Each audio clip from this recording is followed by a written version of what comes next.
your view and introduce Yeah. us to Carlyle.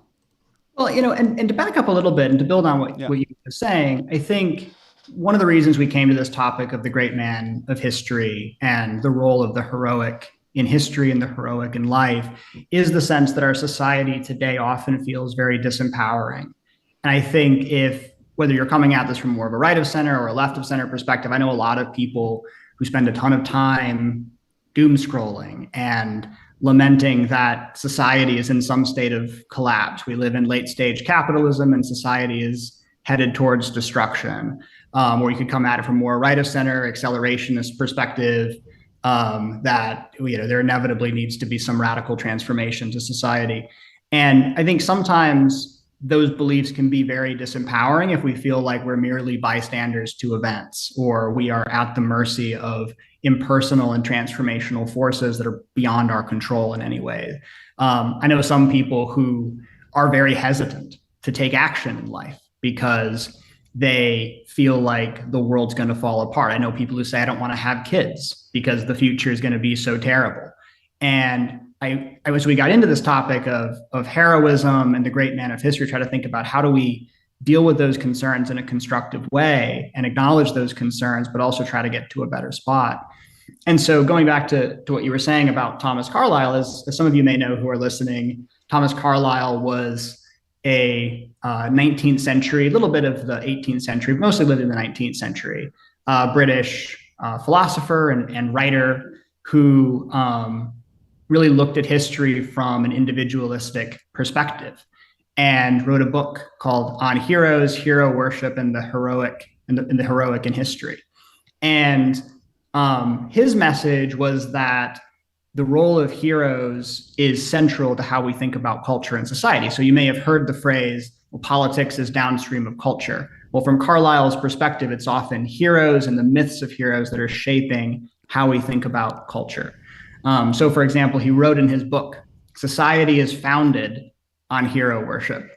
And there's different kinds of heroes. So think about a religious heroic figure like Jesus or the Prophet Muhammad. I've often heard Christians say, I strive to live in a Christ-like way. They might not believe in their ability to fully embody that ideal, but they're trying to emulate that. Or Carlyle gives us the example of major political figures, major kings. Well, that can have a role in shaping political culture. So George Washington set the example of leaving after 2 terms. And in some ways, I think he was inspired to do that by a role model like Cincinnatus. He was somebody who knew his classics. And Cincinnatus was somebody who came from the farm and rose to power. And after the crisis was dealt with, renounced his dictatorial powers and went back to the plow. And that's the story of him that I think he looked to. So he was built on that. He was building on that example. We can see it in individual fields. So take somebody like Nellie Bly, the investigative journalist who in 1887 had herself faked insanity to get herself committed to an insane asylum so she could document abuses in the insane asylum and write an expose about it, contributing to social reform. And then she also later became a war correspondent. So if you're an investigative journalist, that kind of sets the standard of personal involvement and integrity in dealing with problems in society or speaking truth to power. So the heroes give us a sense of role models and give us a sense of standards and archetypes that we can live by in setting culture. And then also the other piece that's critical to Carlyle's view is the idea of individual volition, that these people really matter in shaping events. So he writes, in all epochs of the world's history, we shall find the great man to have been the indispensable savior of his epoch, are willing to risk their lives, their fortunes, their sacred honor in order to stand up for their understanding of liberty and to bend the arc of history.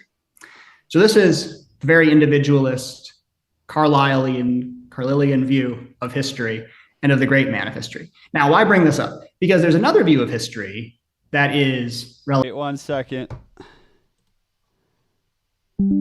Okay, we're reconnected. So the individualistic view of history versus the structural view of history. You can keep going. Yeah, so the individual view is going to look at how individuals shape society. And the structural view is going to be how society shapes individuals, roughly speaking. So Carlyle's writing in the 19th century, And this is a time when structural analysis of history is becoming increasingly it's in vogue. And so, the Communist Manifesto is published in 1848. Carlyle wrote on heroes about 7 years before that.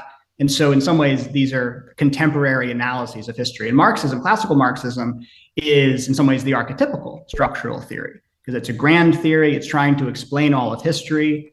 You have a relatively straightforward set of variables, the modes of production and class conflict driving historical development. And Marx didn't deny individual agency altogether, but he thought it was subordinate to the structural forces that existed. And even today, there's other ways of looking at structuralism. So liberal institutionalism, analysis of the structure, deny individual agency either, but is going to put more emphasis on the overall structure in which individuals act.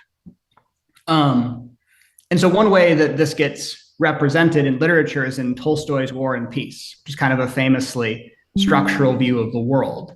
Tolstoy in War and Peace presents, when he's writing about the Napoleonic era, and he presents people like Napoleon, who's the great man of history, supposedly, largely being at the mercy of events, somebody who is trying to ascend through the institutions of his time, who in some cases is caught up in the events of war, who's not really able to shape events.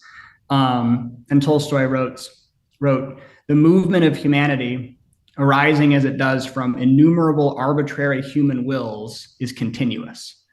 So there's like a stream of human history and people are caught up in it. And if you think about it, this view makes a lot of sense, because what do you or I do if we're born in North Korea and you're born in a situation where you're going to grow up potentially very hungry? You'll end up growing up to be shorter than your South Korean counterparts. You're going to be exposed to a very difficult information environment, and your opportunities in life is going to be very constrained. And you can even apply that to someone like Kim Jong-un. Kim Jong-un came to power when he was 28 years old, which is kind of a tender age to inherit a state. But he inherited the legacy of his father and grandfather. And you can look out on the world stage and see how things go for dictators with Gaddafi or Saddam Hussein. If you don't play the dictator game just right, things go very badly for you. So in some ways, he's a prisoner to historical events. He's born riding the tiger, this weird tiger that is the North Korean state. And it's very hard to get off of. So I think there's an element of truth to both this individualistic perspective and this kind of systemic way of looking at history. And so I think we go through, I'll have some other things to comment on that, but I'll pause there, Christian, if you want to jump in. Yeah, I feel like obviously like Marxism and the left are very focused on the systemic view of history and the systemic flow of history, and perhaps more, I would say it's not even left versus right. It's actually elitist versus populist. So like the populist is always going to be focused on perhaps the more structural view of history and oppression, while the elites are going to be focused on perhaps the more individualistic view. And we can go deeper into that in a second here. But while you're talking, I'm reminded of ancient Greece and the heroes of Greece, like in the Iliad. And there was and I think Nietzsche pointed this out in history, is we like the hero and we like the tragic hero specifically because they actually had these moments in their lives where they made real decisions of consequence, right? And it's like Achilles, do you want to go to war and you'll live a short life, but you'll be remembered forever? Or Achilles, do you want a family, right? Like not many men are given these like really big decisions. In fact, if we look at our lives, we choose like maybe what we want to eat and wear today, but like even the decisions of like where we go to college, who we marry, it's kind of just chance. It's kind of like, well, you know what? Like this school accepted me and, my parents raised me to be Guys, if we're having issues with it, keep connecting and disconnecting. Let me know in the chat so I know. But anyways, the view of even personal history is that for most people, chance is kind of running your life. There's very little moments of full agency. even in the lives of, perhaps the more like aristocrats of the soul, like the chance to have real agency in your life, like the decision, like, wow, you know what? Like, I'm going to actively leave this relationship because of an intuition, even though it's terrifying, right? Like most people wouldn't do that. They would just continue on with chance, leading their lives. Like, oh, I went to law school and I met this woman and we got married and then society told us to have kids. It's like, so that I would say for the vast majority, obviously the structural view of history is going to be more relevant to them. But what you're saying though is like, I think at certain moments, like in the life of Napoleon, like if Napoleon never happened, history might look very different. Mm-hmm. If Alexander the Great didn't have all of his intelligence and prowess and his upbringing with Aristotle and his band of brothers and the will to go conquer Persia, because Persia, like, if that wasn't Alexander, the world might look very different. We might never have had the Library of Alexandria, right? Mm-hmm. Which contributed to the Renaissance hundreds of years later, and after the fall of Constantinople. So it's like, it's very interesting I think that's what you're about to get to, is the fact that, well, there is these moments within the lives of some individuals that absolutely do move history.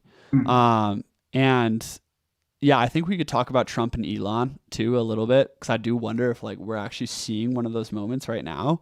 But also, I think in our own lives, like as we live in a way that is increasing individuation and increasing self-agency in our lives, we actually have heroic consequences and heroic decisions more and more, right? Because you're leaving the herd. And as you leave the herd, you actually have when you take on agency, it's a blessing and a curse, because you might be like Achilles, who gets shot in the heel and dies at a very young age with glory, but nonetheless he dies, right? So It's like, as you increase personal agency, you increase personal stake, right, in your life in so many ways. And I think we're actually really scared of that in general. Yeah, I mean, I think individual agency and individual responsibility, and the sense of that, there can be an aversion to that, because that puts a lot of pressure on us. And in some ways, a structural view is comforting, because then things are out of our hands. And on one hand, that might be true. There are situations in life where things are beyond our control, and accepting them might be useful. Maybe tomorrow I get hit by a bus and then I'm a paraplegic. And I have to then accept that I don't walk anymore, unless there's a medical fix, unless Elon comes up with something. But go back to the historical perspective, where do we see this tension at these key inflection points that you were talking about between the individual and the structural? It's like you brought up Alexander. And I think if you do the accounting from like a resource perspective on Alexander versus Persia, it's not at all clear from a structural perspective who's going to succeed, because Macedonia, when Alexander comes to power, has about 2 million people. Persia has as many as 50 million people. It's a huge resource disparity. So conquering Persia, and even in individual battles, Alexander's often outnumbered. So it's a little bit like Ukraine conquering all of Russia and establishing a new set of states that is going to last for hundreds of years. But he was able to do that.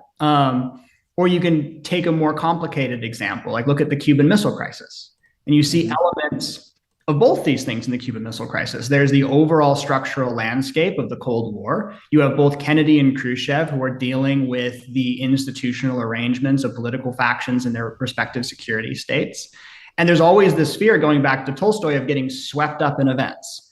So on the American side, they were very worried about some line officer on a ship firing at the Russians. And it's Kennedy's point, there's always some son of a bitch who doesn't get the memo. Like, what's somebody down the chain of command going to do that blows us all up?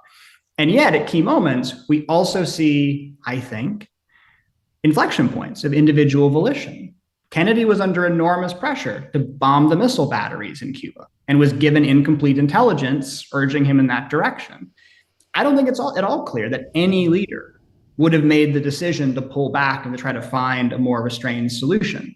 And Khrushchev as well, at various times, was able to pull back in the crisis, even though eventually backing down in the Cuban Missile Crisis in some ways precipitated his political downfall, but he still did that. So both leaders were able to get through that. And I don't know that anyone could have. So I think, what does this mean for us in our own lives? We think about how do we apply it, and you mentioned sort of the contemporary issues that are in play. I think the way to think about it is not to say that systemic issues are never relevant or that things are not out of our control, but as much as possible to try to direct our attention to the things that are in our control and to try to develop an internal locus of control. What are the things that I'm able to affect in my environment? And at the same time, part of the role of looking at heroes and the people that it can be intimidating to have role models and also disappointing because our role models will always disappoint us. Like there's no one hero who's going to fit every season of life because they're all flawed. And it's more like building a pantheon of awesome people to sort of apply in different ways. But part of doing that is to inspire us to think beyond what might immediately seem possible. Maybe something seems like it's out of my control now, and maybe it is. But maybe it's also there are certain skills or relationships that I would need to build in order to change my situation or to overcome the barrier that I'm facing. Mm-hmm. And even if we go back to a structural view, if you want to drive structural change and the policy environment, because people can face very serious barriers. Somebody's born in poverty or born in a war zone. That also is going to take individual volition. What are you doing as a citizen to try to contribute to solving that systemic problem? And it's not going to be something that any of us can do entirely on our own because society is big. But what are we doing in our local environments? How are we banding together with other people? And how are we taking initiative to try to change society in a way that's going to be more conducive to human flourishing? And so I think that's a more empowering way of looking at it than either a strictly individualist or a strictly systemic way of thinking about the world. Yeah, I think I'm personally like very opposed.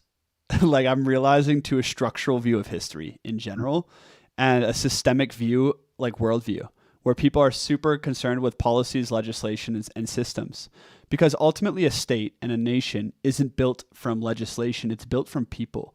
And the people of a nation, they come to resemble whatever heroic ideal they worship. So whatever you put at the center of culture, whatever myth, whatever hero you put at the center of culture, people come to resemble it. It's why in like the Middle Ages, and up until a couple hundred years ago, like since Christ was such a strong symbol at the center of culture, people became more reflective, contemplative in general. But Christ was warring with the myth of the hero, the knightly, aristocratic, hero worship too.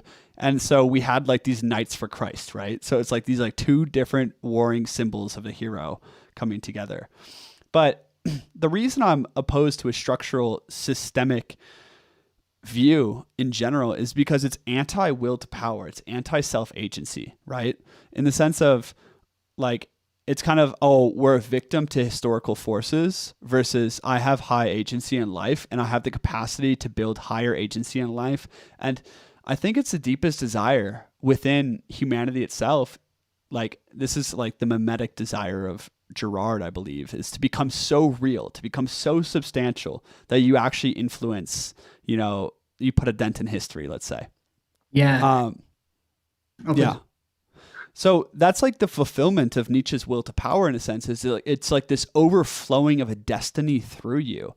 And this is like, when I think of history and I think of the great man theory of history versus the structural view of history, it's really hard for me to think of history divorced from like people, like a spiritual understanding of the evolution of humanity in a sense.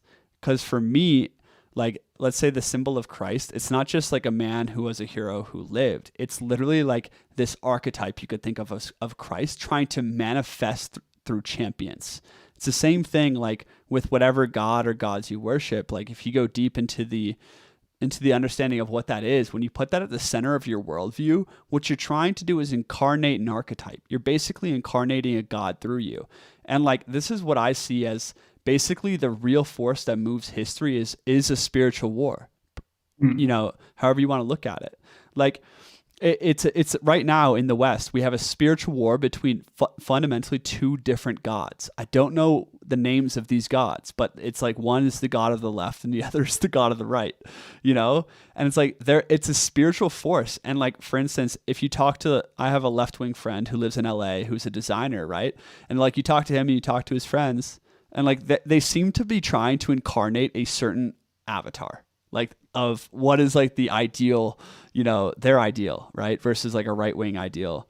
So I'm saying a lot here, but ultimately I see history as like this unfolding spiritual conflict between deities of a people, between an ethnos, basically, right?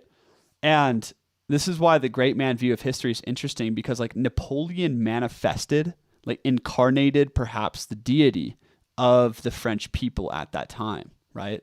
Like, I don't know. What do you think about that?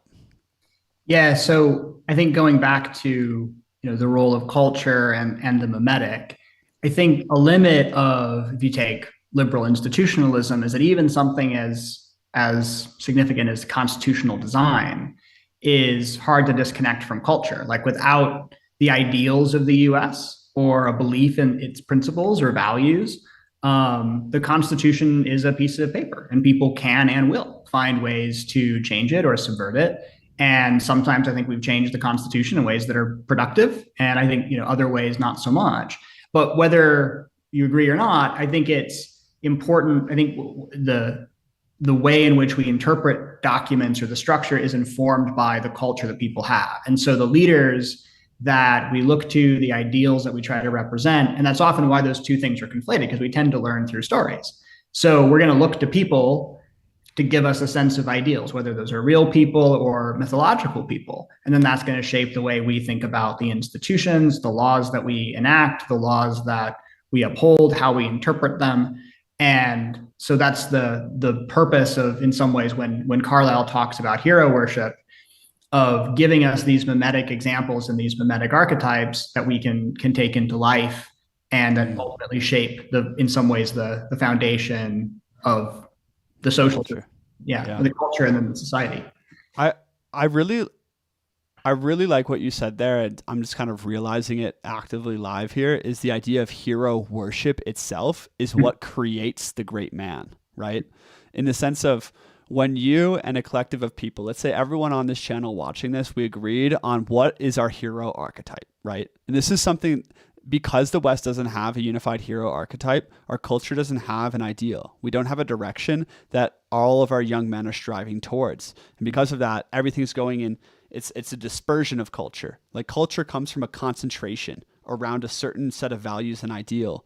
And just to rewind a little bit, like, this is what Nietzsche said. This is why we need legislators. A legislator is someone who like takes us, who can shake off the current valuation of the world and create and come forth with a new table of values, per se, right?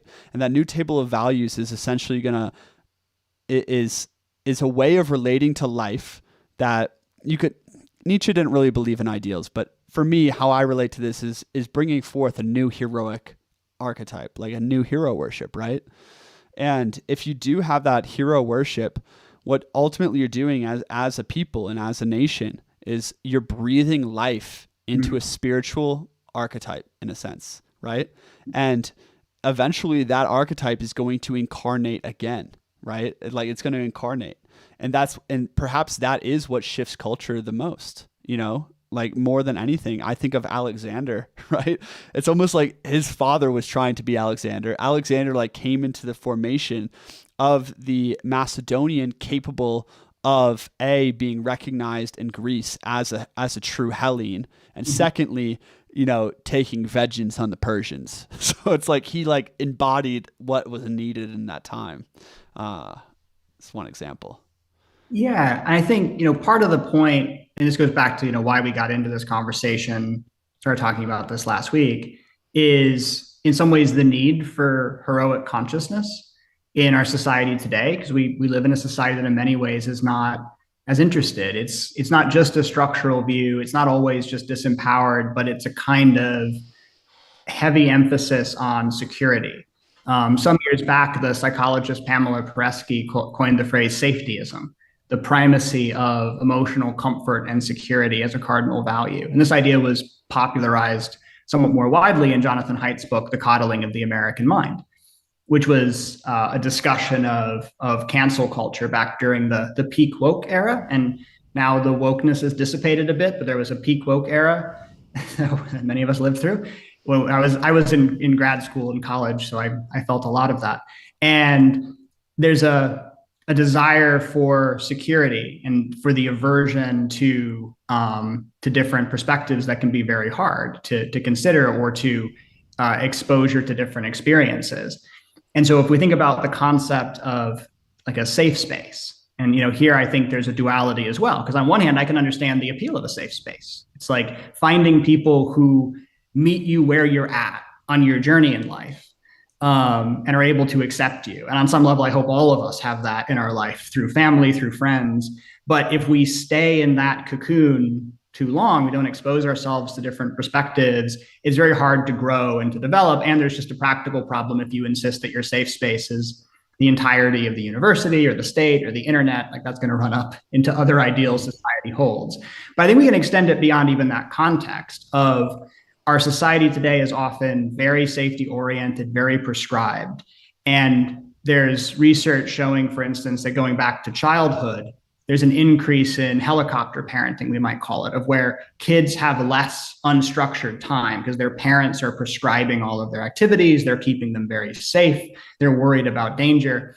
And the school system does that as well. The school system teaches accordance to tests and conformity and sitting in desks. And, there's sometimes a place for that, to sit down and do your math problems, as it were. But it's a kind of mentality of obedience where if something goes wrong in life, it's like you raise your hand. You say, I need an adult. And that's a very different mentality than a heroic mentality of I want to own my life and have a sense of agency and a sense of direction. And on one hand, we could say this is perhaps the result of achievement culture itself, because maybe this is happening because there's so much pressure on people to get into college. So the parents are forcing the kids to live in a very prescribed way. It's like little Timmy at 6 years old needs 10 extracurriculars so he can get into Yale. And so she's got to be a helicopter parent to make that the case.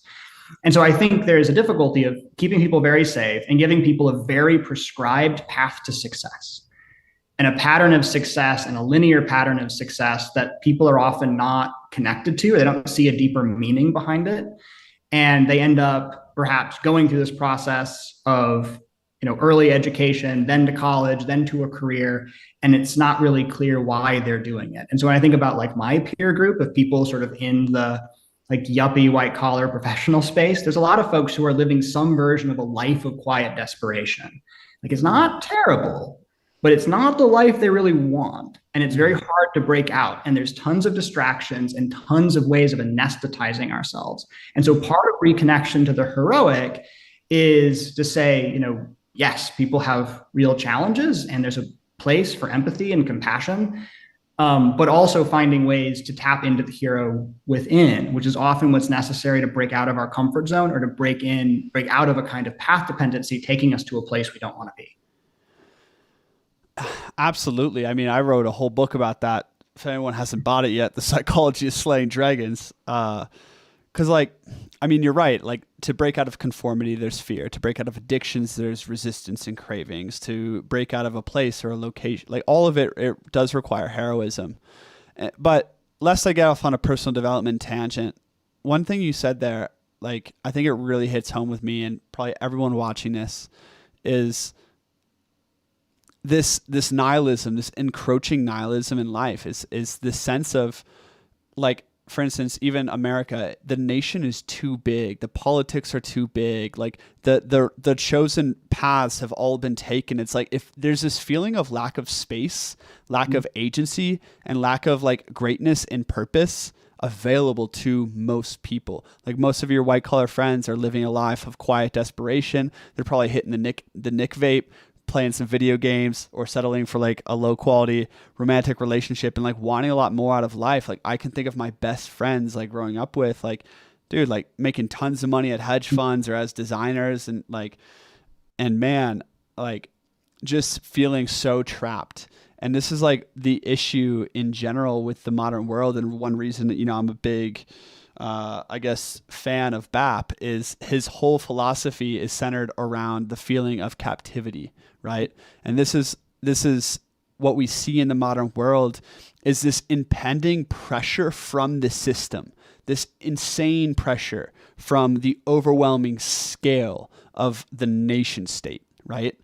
And if we And this is why even the idea of the great man of history is contested, is simply because of the scale of the systems, right? If we go back to, let's say, like ancient Greece, small city-states, the great man of history view is a no-brainer. If we go to Florence, Italy, the Renaissance period, Florence, Italy, the great man of history view is a no-brainer because Cosimo Medici, he received the Platonic texts and he had the vision as like, you know what?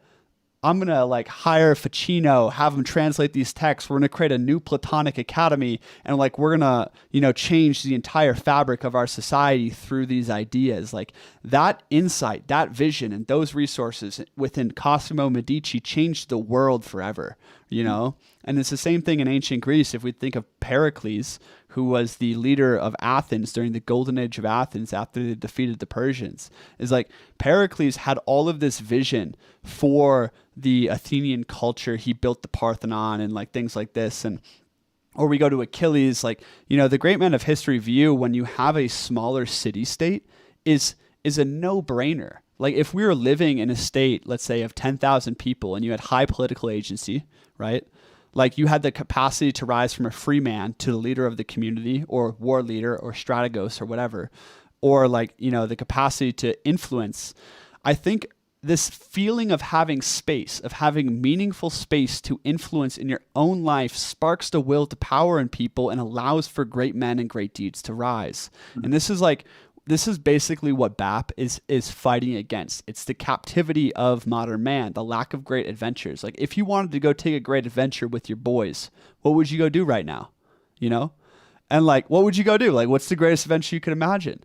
You think of any of our ancestors, the Vikings would have just jumped on a ship or like, we're going to go raid France and we're going to go as deep as possible into the heart of France and see what happens, And like, or you think of, the Native Americans, what's the greatest adventure you take? Well, we're going to go explore like the frontier and like take a great hunt, or we're going to go hunt the woolly mammoth, or like there's some kind of great agency available to you.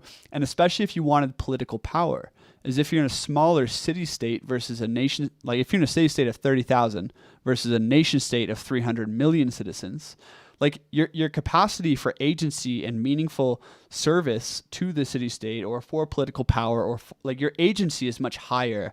And I think this is like one of the most suffocating things in the modern world is, well, you have to make money and get a job.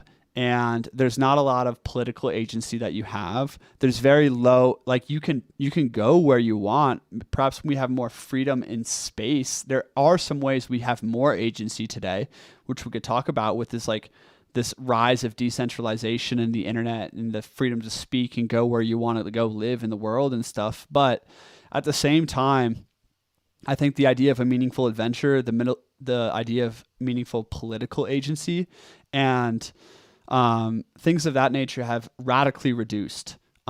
It's like we live in a world of suffocation in a strong way.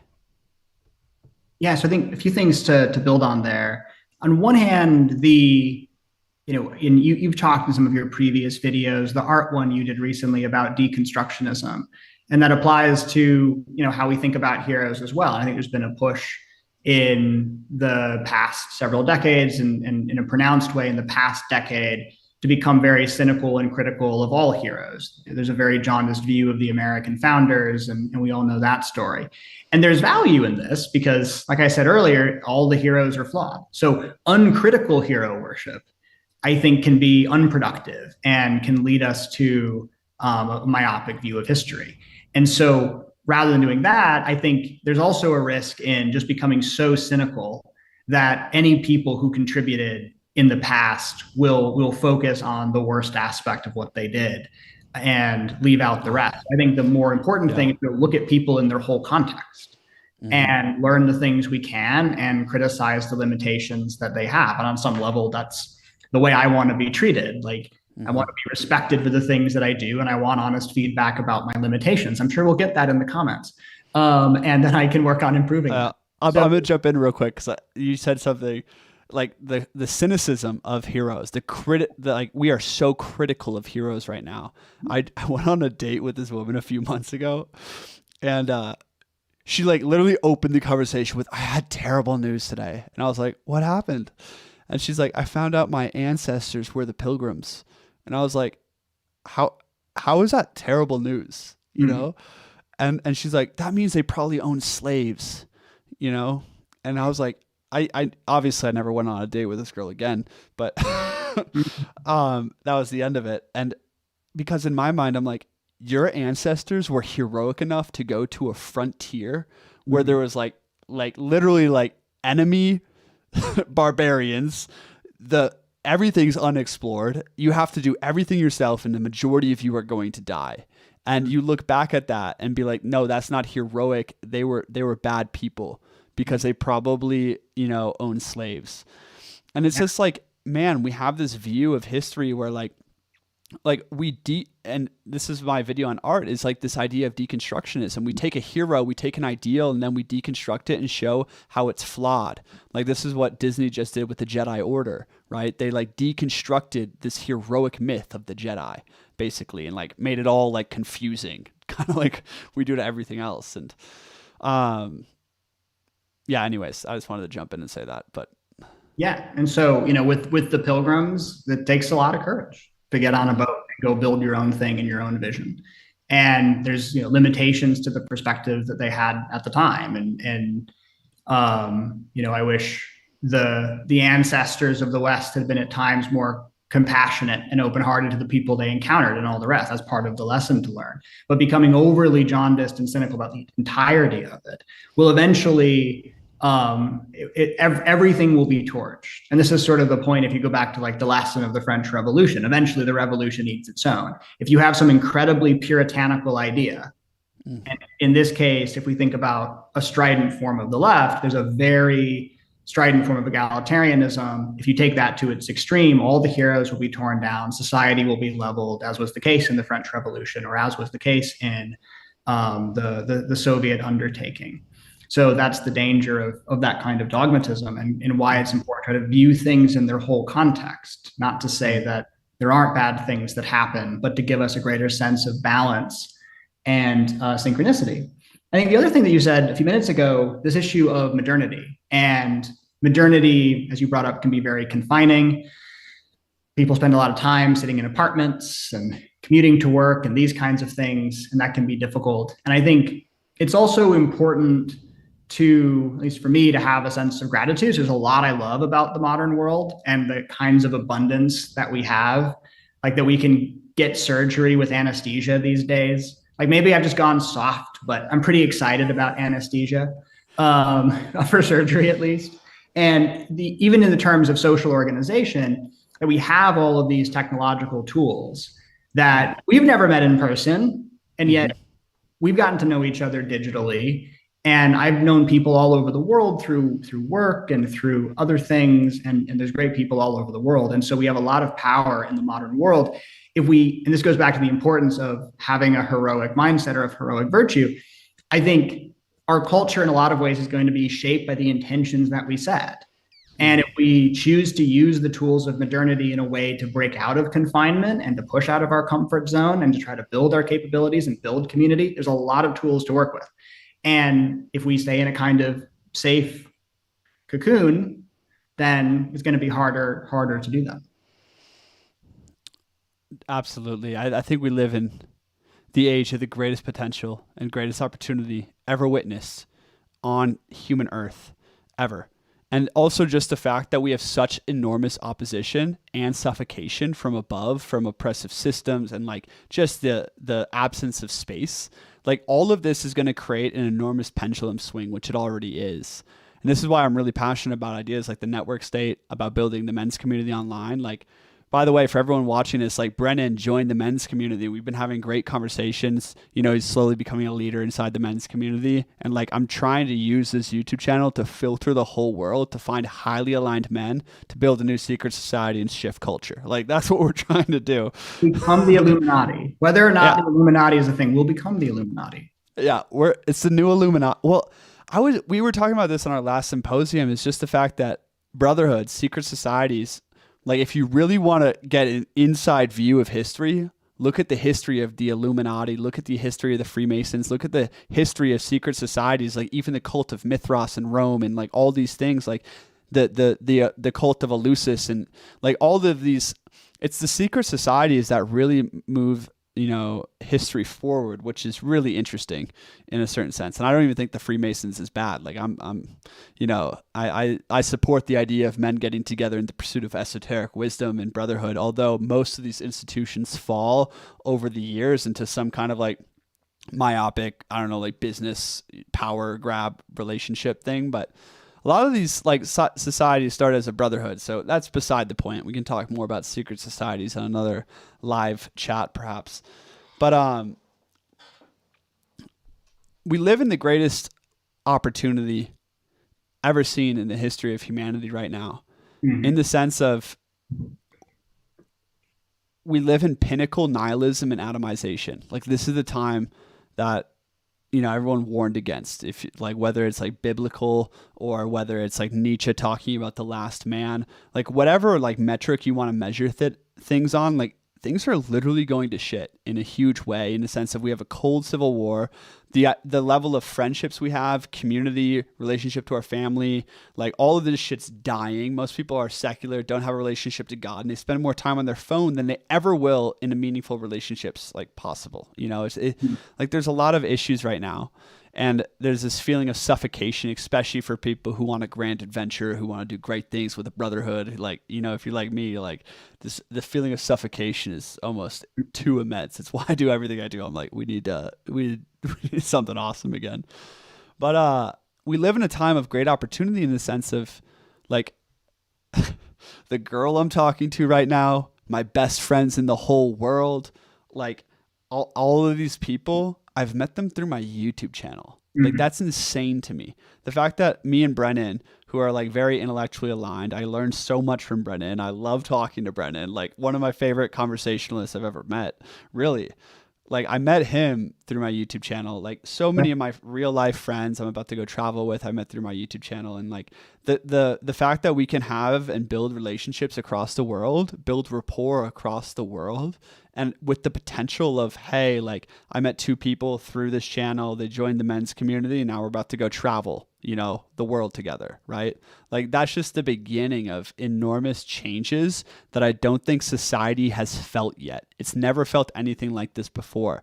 Is the fact that before, if you wanted to find community and high agency individuals, you were stuck with Johnny and Tom down at the pub. Like that was it. That was the extent of your network, was who lives within 10 miles of me. Like that was the extent of your network for all of human civilization, And right now you can meet highly aligned people all over the world. And if you can actually like recognize, whoa, the capacity to meet highly aligned people, to filter the entire world through social media, to connect with people on Twitter, Instagram, and YouTube, find people, build relationships online, and manifest those into real life communities, like real life, let's say nomadic brotherhoods or real life towns or whatever you want to do. Like that idea is going to change the world so radically. Like I don't think people are ready for that.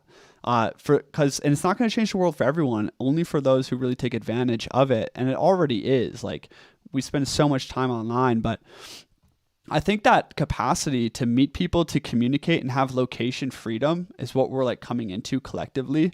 And like, if we can really utilize that to build new types of community, like we're on track to something absolutely revolutionary. And inside of that, if you watched my video on how to build a startup state, which is something I'm very passionate about, obviously talking about all this, but inside of that, I think the idea of hero worship is absolutely essential, because if you want to create the financial liberation, the personal agency to allow yourself to meet that community and also build and help build that community, you need to become a person of substance, which is going to take the hero worship, in a sense, the heroic ideal. But secondly, if we actually do want to build meaningful community that strives for an ideal that's an antidote to the modern sickness, we need to really have deep conversations about what does hero worship actually look like? What is our ideal? I feel like so few people are actually willing to stand up and say, hey, this is what I want to see, and this is what I believe in, and this is what is most meaningful to me, and this is what I believe is going to create high culture and flourishing. So many people are so scared to take a fucking stance today because like we're worried about what other people are going to think, and if our idea is totally inclusive and blah. It's like, no, like we need to be able to be like, hey, like we can set an ideal again. And if we don't have an ideal that we collectively worship, you don't really have you don't have culture, because culture comes from concentration. It comes from concentration of a shared spirit and a shared aim, a shared vision and a shared conquest, spiritually, physically, and intellectually. So that's kind of my thoughts on that. Yeah. Well, I think when it comes to hero worship, one way of thinking about it is to look a bit differently at how our society thinks about comparison. We live in a society where comparison is frowned upon. Don't compare yourself to people. Comparison is the thief of joy. Those kinds of sayings. And there's a lot of truth in that. Like, you can drive yourself nuts comparing yourself to other people and lose yourself in that. And I've been there. I know the feeling of jealousy. But at the same time, there's also, if you want to be an ambitious person, if you want to be radically ambitious, I think there's also a role for radical humility. Not in the limits you impose on yourself, but being willing to learn from other people. So if you can get clear about the goals that you have and what you care about, who are the people that have done that? Who are the people that are close to your goals, and who are the people that we can learn from? And so I think part of the role of hero worship is to think about the people that, number one, might be an indication of the things that we actually care about. Like, the things that I admire are often, it's often a map to the things that I value. What do I want in life? And in some ways that can expand my consciousness beyond what's immediately present. And then what can I learn from different kinds of people, and get a pantheon of heroes and import what's useful into your life, and try to weave that into a tapestry of different capabilities and a richer perspective. And then that also gives us a set of standards to live by. So I think that's part of the role of hero worship. And I think any person can step into that mindset. There's a kind of grandiose heroism of the things you get from Homeric literature, and that stuff's great for sure and very inspiring. But there's also just something for every person. People, if you reflect on your own life, times where you've been courageous, times where you've done the things that are hard, times where you've contributed to something greater than yourself. Heroism is a call for every person to think more highly of what's possible in their own life. And I think also try to build a community of like-minded people. So it's not just lone heroes off in the woods doing their own thing, but building a team of people that can accomplish more together, and supporting each other through the struggles, and being more successful as a result of that collaboration. Yeah, absolutely. I like what you said about the pantheon of heroes. Like, all right, we're back. I was seeing some comments the ladies could help. Yes. We'll speak about, let's return to the feminine. I'm going to bookmark that for later in this conversation, because I often speak to men because I'm really passionate about brotherhood and things of that nature. But I think the feminine is just as important in this conversation, if not, almost more important for the development of really healthy, strong, virile men, and for an awesome, healthy culture. The feminine plays such an important role here. But getting back to the pantheon of gods, the pantheon of heroes, I just think of Christ and how many people project their own ideals onto Christ, right? So if you're more of like a warrior in your heart, you're going to see like a heroic version of Christ coming down with the sword and whatnot. And if you're more of a saint, you're going to see like the suffering Christ, like surrendering fully to suffering with love of God on his mind and heart. Like, people project onto, if you only have a single ideal within a culture, people project on it what they need out of it, right? And this is like one reason, like more of a pantheon of heroes would be ideal almost, right? It's like if you had, let's say, and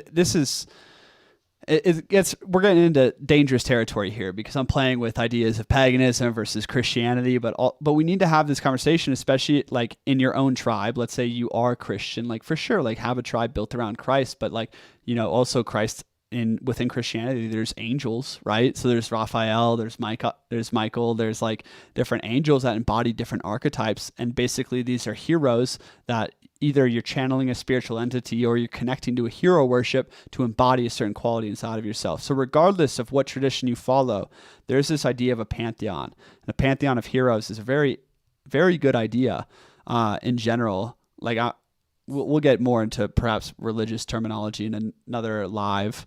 I would love to go into mysticism in general, paganism, Christianity, Platonism.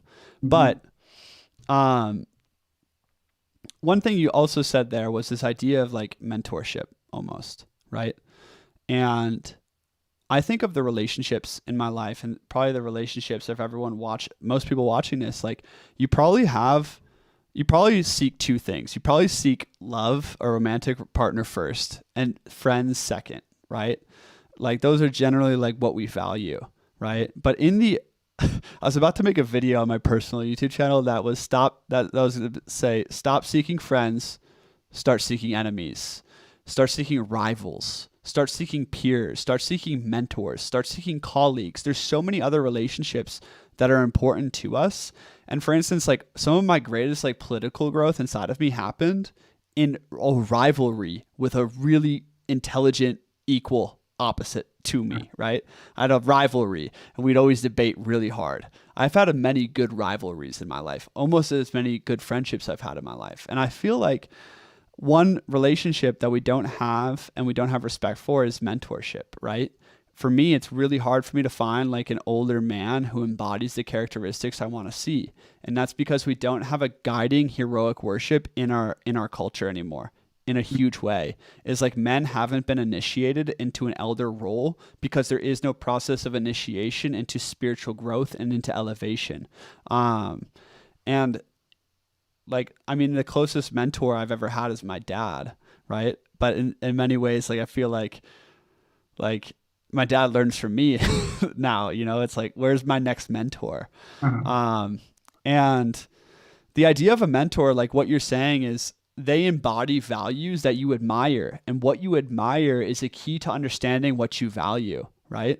And like what's important to you. And I just made a video for my personal channel about this, is just the fact that like to get into a relationship, make sure you find a woman that already admires you, because that means she values what you value already. This is really key. Like admiration is a key to understanding our own internal landscape of valuation. So like if we really deeply admire, let's say, like who do I admire most in the world and in history? Honestly, I don't even know anymore. Like I admire Francis Bacon, Alexander the Great, and I'm reading a book about Julius Caesar, Marius right now. So that's interesting. Yeah. I don't know. Well, But yeah. anyways, go on. Yeah, it's tough to pick someone, but going back to what you were saying about a pantheon, I think one thing a pantheon does is it helps us to be adaptive in different situations. You'll hear in the management literature about the importance of adaptive leadership. There's some situations where you might need to be more decisive in a crisis. There's other situations where a leader might need to be more democratic if they have more time to build a consensus. And so if we are able to find the good in other people of different disciplines, different walks of life, I think that'll give us a richer toolkit, so to speak, for how to think about those kinds of examples. And that goes back to what you were saying about the masculine and the feminine. Both are vital in heroism, and both have heroic qualities.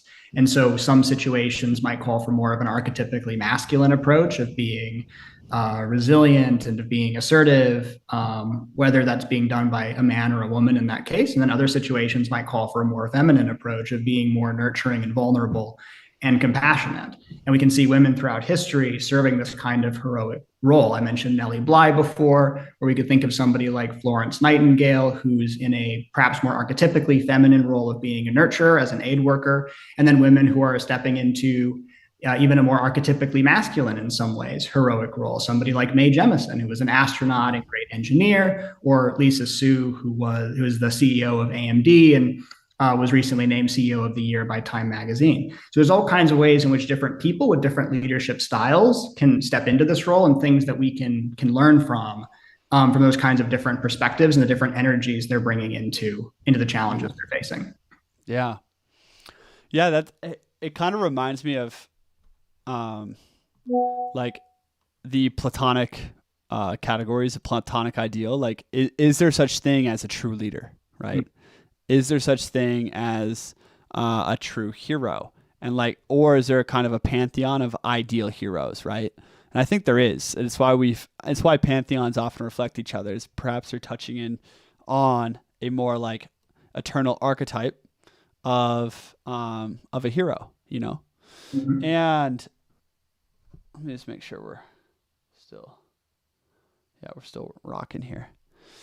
Um, yeah, the idea of a pantheon, I think, is really important because everyone's cut from a different cloth. Like you're cut from a different cloth to me. Most people watching this are cut from a different cloth, and we need a hero that we deeply resonate with. Like, and this is why even in Christendom, there's different saints. And like there's many monks and nuns that were like, had a patron saint behind them. Each city in ancient Greece. Yeah, I think that was everything I was going to say there. Yeah. Yeah. I think, those different kinds of heroes will point you in a given direction. So if we think about this in like a pagan pantheistic kind of way, you can learn a lot from the kind of the Apollonian, the Dionysian. And those are two different parts of life where I think if you neglect one at the expense of the other, you can lose a lot. And that's one of the risks of heroism, is that heroism can become really dour. And I think there's also a joyful heroism of, on one hand, sometimes the happiest I've been is when I'm involved in some kind of a struggle, or I'm learning or building or adventuring in some way, doing something new. And that's and that's a very exciting thing. So it's a joyful thing. And then also there's a kind of Dionysian embrace of life, which can be heroic in its own way. If somebody's perhaps more sheltered, then, and I've been in this situation because I'm not naturally a particularly sociable person. I'm much more introverted. So like when I was younger, like going to parties and doing Dionysian things or dancing for the first time, I felt really awkward dancing for the first time. So it's a kind of courageous action in its own way to put yourself out there. And that's the sort of Dionysian heroism. And then you can add to it in different ways. So if we think about kind of the classic Hellenic or pagan values that predated Christianity, I think there's a lot of ways in which Christianity added tremendously to the pantheon, whether or not you're a Christian or not. So if you think about the archetype and the ideal of compassion and reaching out to the other and looking out for the downtrodden, well, in a lot of ways that was a badly needed corrective in the Greco-Roman world. Like if you look at the life of a galley slave, for instance, I mean, it's unmistakable, unspeakable horror of being captured, and you like row under the boat until you die of exhaustion. And there were various people in the pagan world, like the Stoics, that spoke of a kind of spiritual equality and were very skeptical of those sorts of institutions. But the Christian tradition also brought something to that. Like the first philosopher I've found who was an outright abolitionist of slavery was the 4th century Antiochian theologian Gregory of Nyssa, who was writing from a Christian perspective about slavery and these institutions being antithetical to God's design. And he was writing from a Christian view. So that idea of bringing in compassion, reaching out to the other, and being concerned about the suffering of the downtrodden is an important thing to add to the pantheon. Mm. Yeah, what you said there, I liked, is like Christianity was a well-needed adjustment. And again, this is where it comes into my view of history.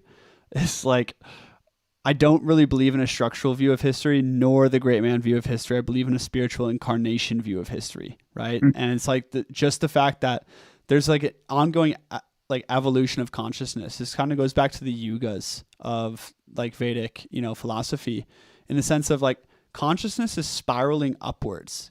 Like, mm-hmm. And to do that, you need to hit these like low points. And for instance, in ancient Greece, in perhaps the more like esoteric understanding of history, would have been, this was the crystallization of ego, right? Mm-hmm. This was the crystallization of individuality in like the dark and high points. It was like a mini golden age in the darkest age possible.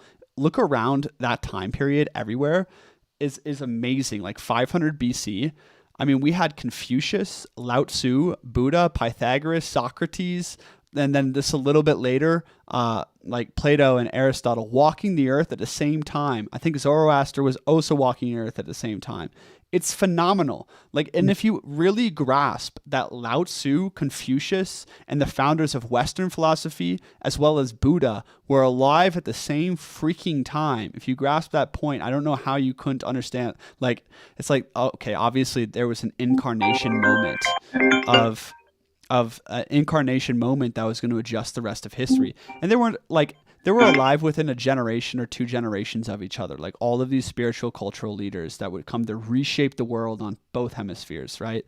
And like, so if we think about that moment, and according to the Yugic flow of history, that would have been the crystallization of the Dark Age and the spark that like lit the next evolution in consciousness. And then all of a sudden Christianity came along, and I see this as vital because you're right, in the barbaric world, like in the barbaric pagan world, there was so much violence, like the galley slave that just gets put like literally chained to an oar and has to row until he dies. Like, and that was just the norm across all of humanity. And then it led to, we could go through this huge view of history, but it led ultimately Christianity, it led to Nietzsche's contribution to philosophy in a huge way, is like tracking the genealogy of morals, of how Christianity came along and elevated the meek, elevated the humble, elevated the impoverished as the good guys, and those who had earthly riches as the demons, the bad guys, right? And this was a reversal of hierarchy within society. So in a way, Christianity came to temper the soul, but it also led to the dissolution of everything. Like it led to the dissolution of hierarchy and values and where we're at in post-modernity. We were talking about deconstructionism earlier, right? And the idea that right now in art, in culture, we have been deconstructing ideals. Like I remember when I first got into Columbia University, the first week in every single class was literally postmodern propaganda. It was like talking about, gender ideology, was talking about like what values do you hold as sacred and blah, blah, like all this. It was basically deconstructionism at its finest. And in a certain sense, if you're looking at all of this as an evolution in human consciousness, if you take history as an evolution in human consciousness, which I totally believe, what you're looking at is the fact that postmodernism, this deconstruction of ideals, the inversion of hierarchy, it came along to wipe the slates clean. Like this is why Nietzsche proclaimed God is dead. But God is dead, and he saw that as a tragedy and an opportunity. And it's a tragedy because it's going to lead to this complete dissolution. But in complete dissolution, you have the capacity to rise into new ideals that aren't dogmatic anymore, right?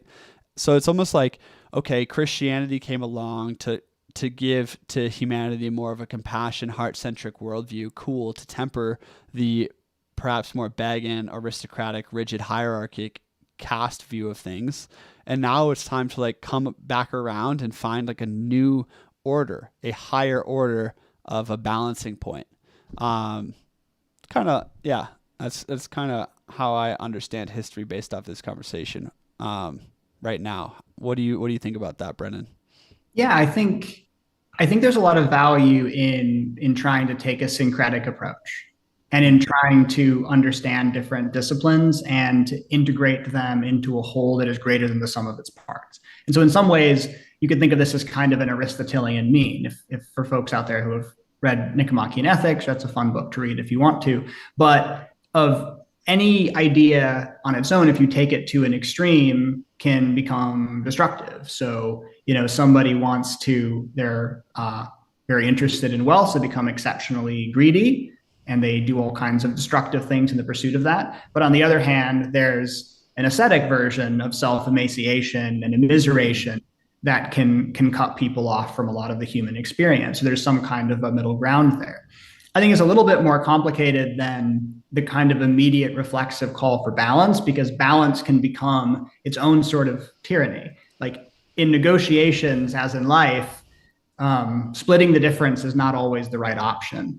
So I think the role of syncretism is try to understand different traditions, the genealogy in the sense of what role these traditions played and what parts of it is life affirming and helpful, and then trying to integrate it in a sensible proportion into the broader vision of what we're trying to do. So the kinds of ideals that Christianity or the Stoic tradition or Buddhism, Taoism, these things stand for, I think are important in a personal way and in society. I think there's other pieces of like the Homeric or the Promethean or the Faustian view of life that's also important in human emancipation.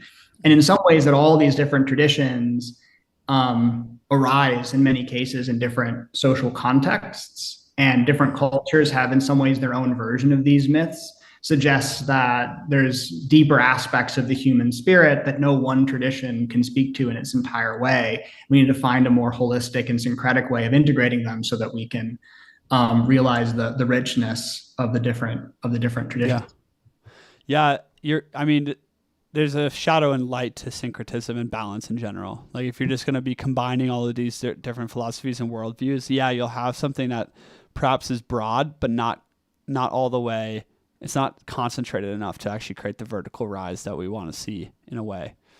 Yeah, I mean, this is, yeah, it's we're at a very interesting crossroads in our own personal and modern, evolution. And I see the world going in many different ways in terms of like, kind of concluding, like leading towards a conclusion of this call. What do you think is, in terms of the great man theory of history, hero worship, and what we have learned from different history and tradition, like, yeah, what feels like most relevant and most important to you? I think it's believing in your own ability to create a life that you can be inspired by and make a meaningful contribution, and being skeptical of other people putting limiting beliefs on you and trying to put you in a box. And if I have to think about all the different kinds of heroism, we've talked about many different archetypes.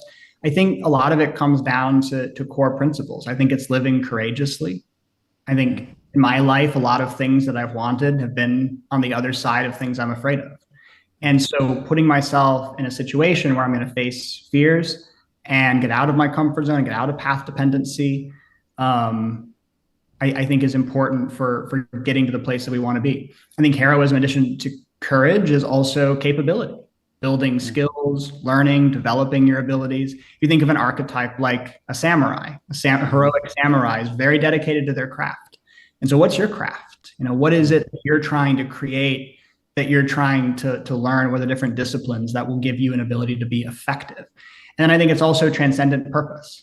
What is it that might serve ourselves in our own life, but is also contributing to something beyond our life, contributing to the lives of the people we love, contributing to our community, contributing to aesthetic and artistic or philosophical ideals that we believe in, and trying to take courageous and effective action in pursuit of that. And I think that can help get us out of difficult situations. And I think that also can be a tremendously joyful pursuit when we embrace it. Mm. Yeah, I really love that model. I would love to see your thoughts on heroism mapped onto something like Ken Wilber's levels of consciousness, because like what you're speaking to is like, well, you need the physical courage, literally the courage to create more liberation and emancipation in your own life, to elevate your agency. Like everyone here, I guarantee every single person on this call, and yourself and myself, we have some kind of addiction, some kind of attachment, or some kind of thing that is not in alignment with a higher, more flourishing life, right? That we're not willing to let go of because we're scared. Like I stayed in relationships for way too long because I was scared to leave, with substances and with women, multiple times, right? And like the only way to the promised land is you need courage. It's like the thesis of my book, I think. The other thing that you talked about is building skill. And it's interesting, maybe 5, 10, 15 people a week hit me up to join the men's community.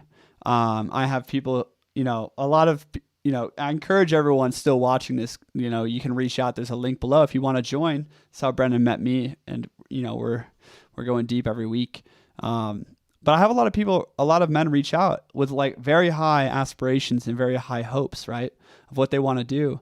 But like, I start nuzzling in there, like, what's your dream? Okay, like what are your skills? Like what are you developing on a daily basis? And the hard reality is like for any of this like higher ideals to come into being, like let's say we want to build community again, or a town, or you want to shift culture in some way, or you want to, like, I want to build a nomadic secret society and take over the world. Like why not do that? That sounds fun.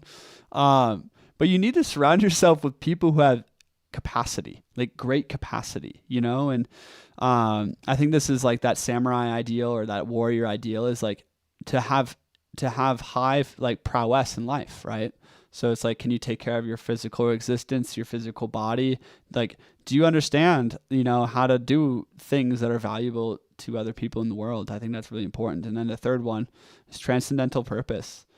And honestly, just to attack the right a little bit here, it's interesting is I feel like the left and the right have different blocks in their level of consciousness. And the block on the right is often at law and order and also egotism, right? So if we look in like the Nietzschean space, like there's a lot of talk around like the Ubermensch, right? And like becoming like a superior man, which I love. Like obviously I make a lot of videos about becoming a higher type of man, becoming a leader, becoming an aristocrat of the soul.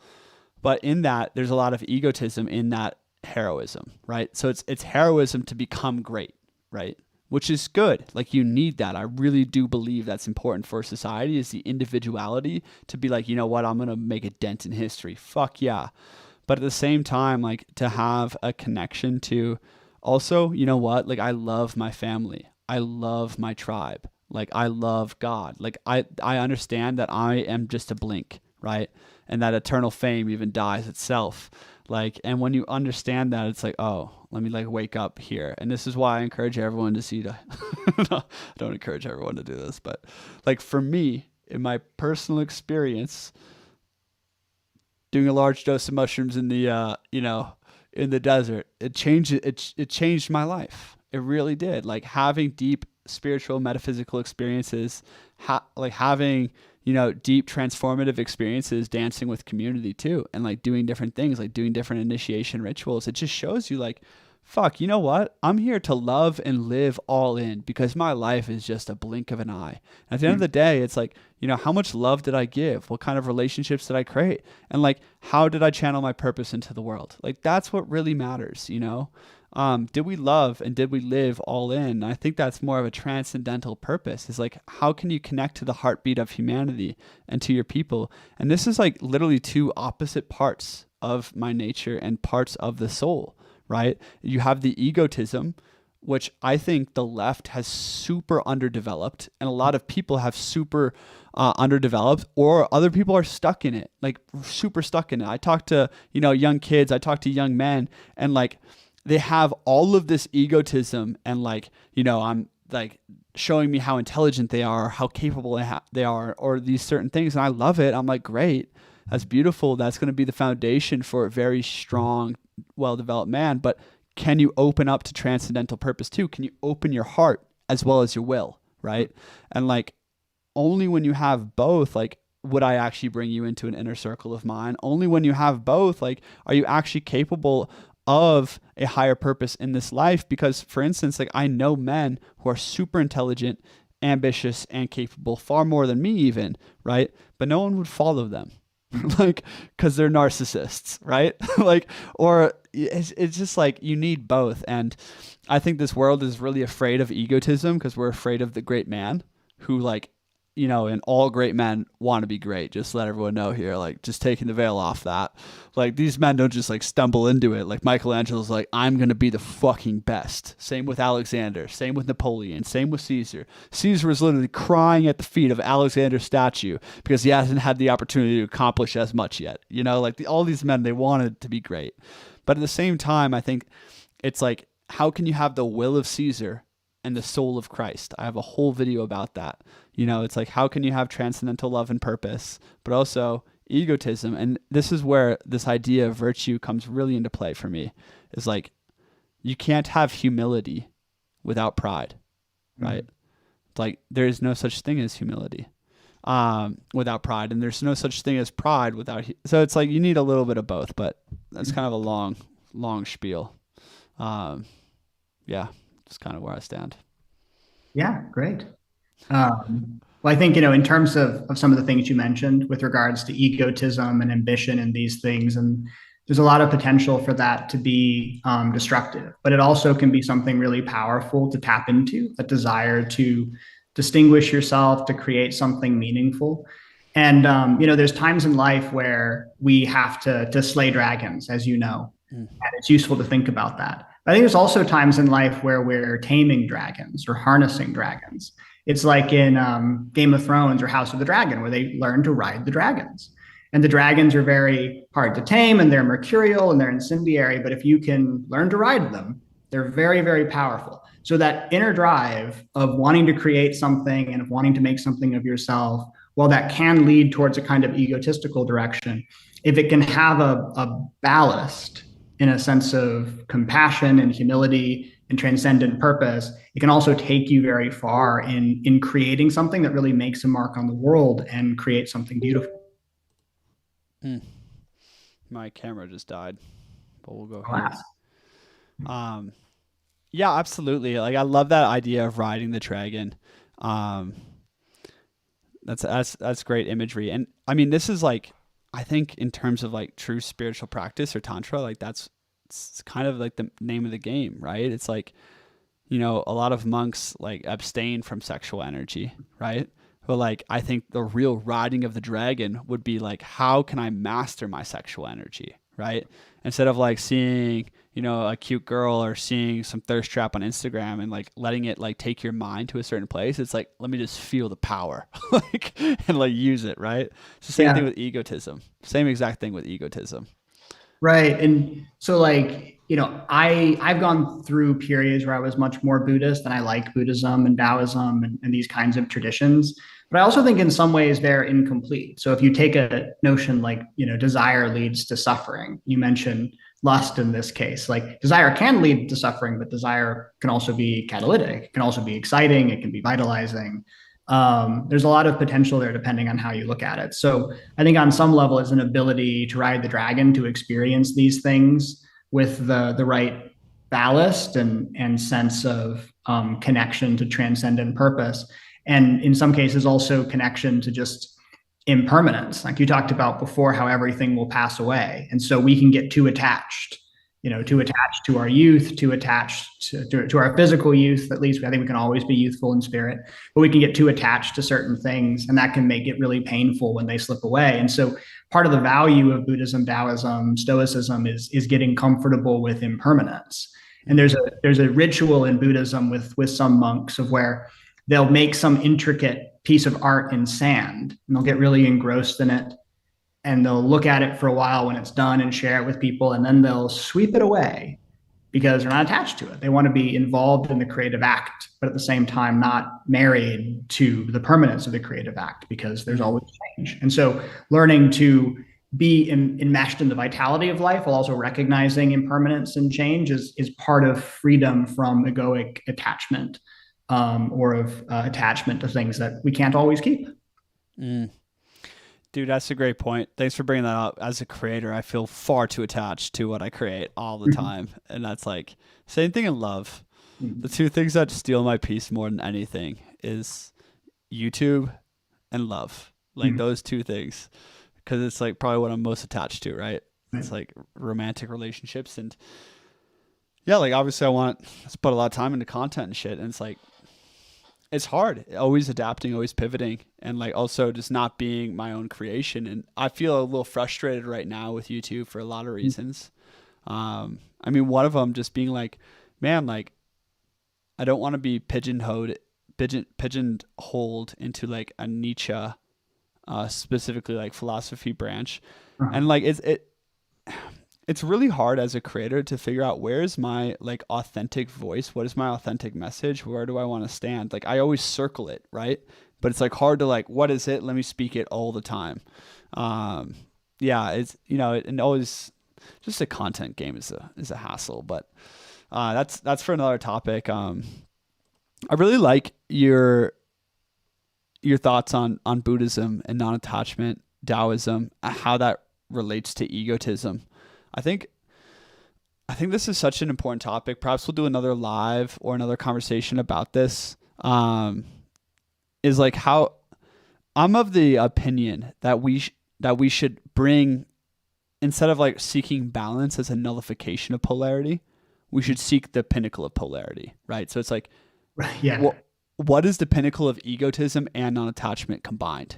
What's the pinnacle of pride and the pinnacle of humility combined look like, right?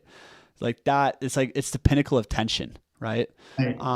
So that's another whole segment. But yeah, for everyone still watching this, link below if you want to have philosophy symposiums with Brennan and some other awesome guys every Wednesday. I run like 4 philosophy symposiums a week in the Men's Academy. It's a great space to be. Would love to have some more of you there. Brendan, do you have any final thoughts? It's been an absolute pleasure having you, dude. Yeah, it's great to be here. Like I said at the beginning, I'm a longtime fan of the channel, so I'm glad to be involved. And I think about, what you mentioned in your last video about not about rejecting the lukewarm life. And so in that sense, for all these different things that we've talked about, I think it's a way to in some ways move beyond that. There's a time for stillness and reflection and meditation. And I think that's part of embracing the fullness of life, but also the parts of life that are more tempestuous can also be very fulfilling. And so if we try to embrace that in its fullness, I think far more truth and beauty and joy and meaning will come your way than if you avoid it. Absolutely, man. Living hot, living cold, just not living lukewarm. Beautiful. Brennan, do you want people to follow you anywhere? Do you have like an Instagram or anything? You can follow me on LinkedIn. I mean, you don't need to follow me. I don't really have a social presence. I should probably build Cool. a social presence. It's all good. I'm on LinkedIn if you want to Yeah. follow me there. And other than that, I'm off. He's in the Men's Academy. So, well, everyone, I'm exhausted. It's been a great day, tough day, ups and downs today. But I'm glad I got to do this with you, Brennan. And yeah, if people want to see more like this, let me know. I just thought to do it because Brennan is literally a king, just an absolute intellectual giant over